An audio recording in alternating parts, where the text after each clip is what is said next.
So I finally got a new mower. New to me, at least.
So the X-Mark Commercial X Series, as you can see, it is a used mower, so that's why I said new to me.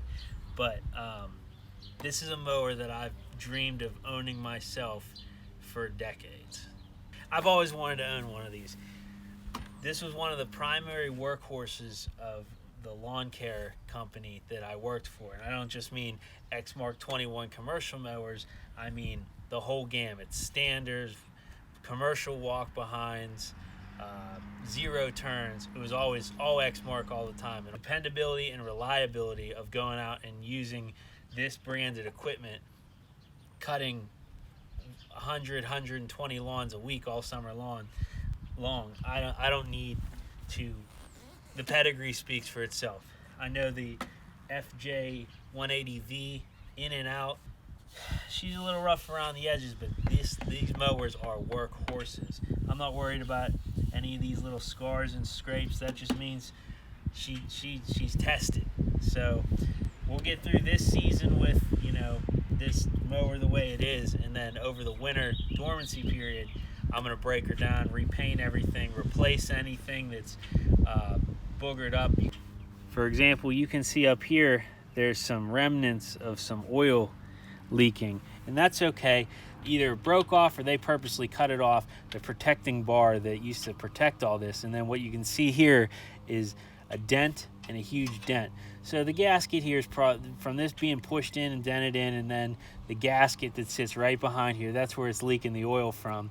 So just a gasket, replace this OHV cover right here, overhead valve cover, and we'll be fine. I'm not concerned about any of this in the least. This mower is a true workhorse. Look at this fuel tank, man. That is a 1 gallon fuel tank on a 21 push mower. Now, yeah, the FJ 180V is a stout motor, but it's also a very fuel efficient motor. And these are the types of things that I really like about this mower and what drove me to it.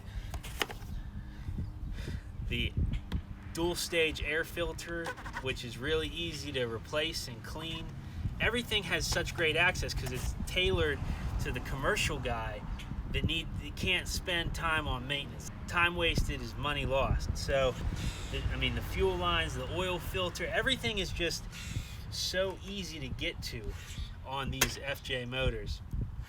I mean, just look up the pedigree of this Kawasaki Kai motor. I'm not even gonna get into it in this video.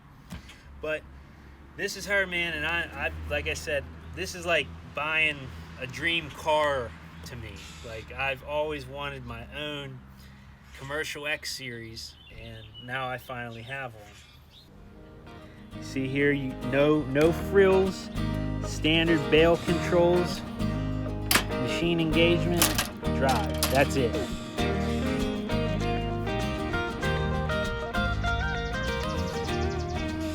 Do that right there, right here,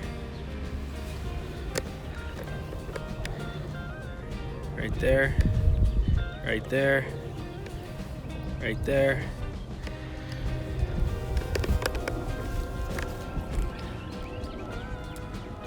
That's red thread.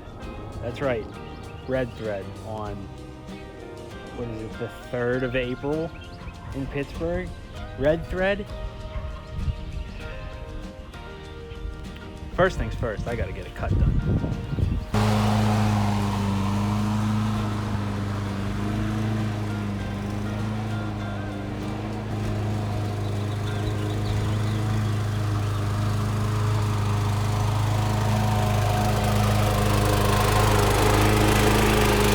Now we can get a better look at this disease over here. The worst is right here. But what's interesting to me is there used to be a stump, there used to be some kind of shrub or something right here. You can kind of maybe see the outline of where it used to be, but you can see that right here is part of the stump that I still need to take out. I'll probably do that this fall. But when you get down in here and look, it's definitely red thread. Probably the color is not showing up much probably on camera, but that's exactly what it is.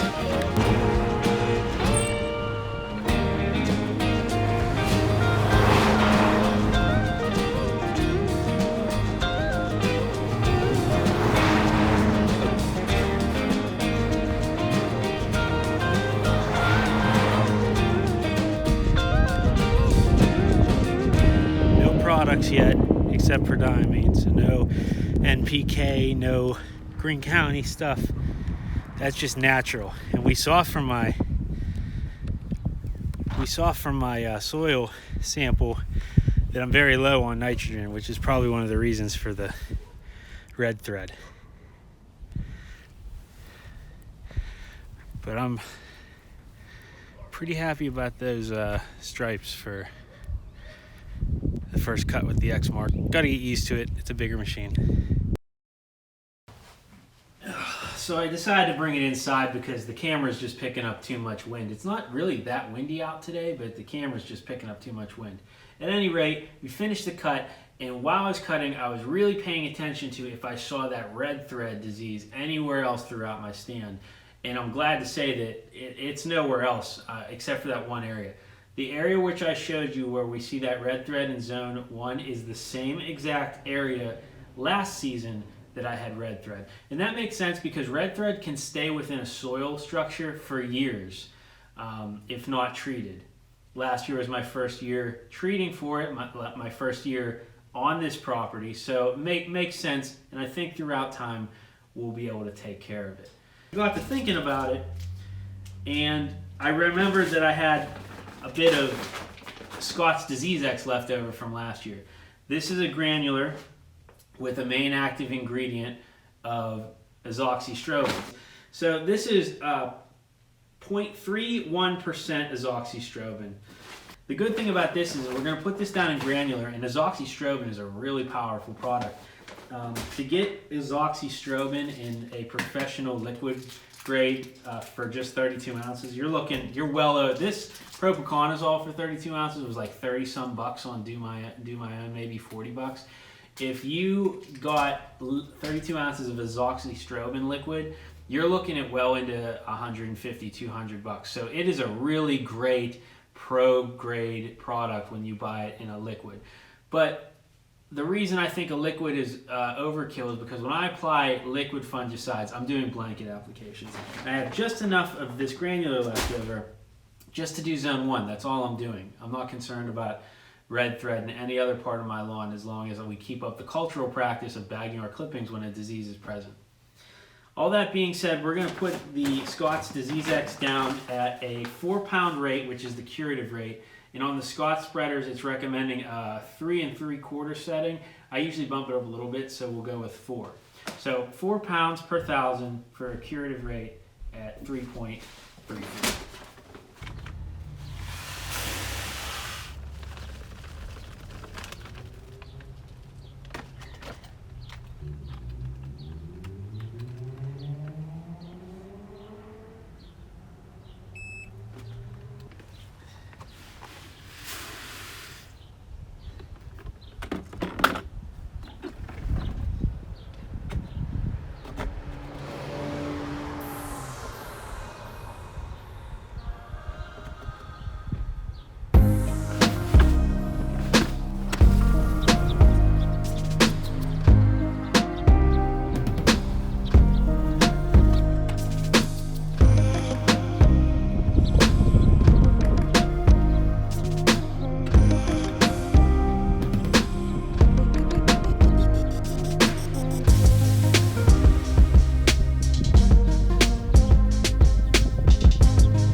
including the bucket, so there should be 2 pounds left.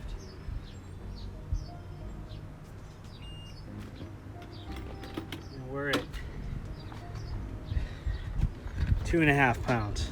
I'm not gonna save the teeny little bit of this is left, so it's not gonna hurt anything. I'm just gonna spread the rest of it out throughout zone 1. But it drives home the point that if you measure out your products, if you take a little bit of time to measure out your products, you'll never put too much in.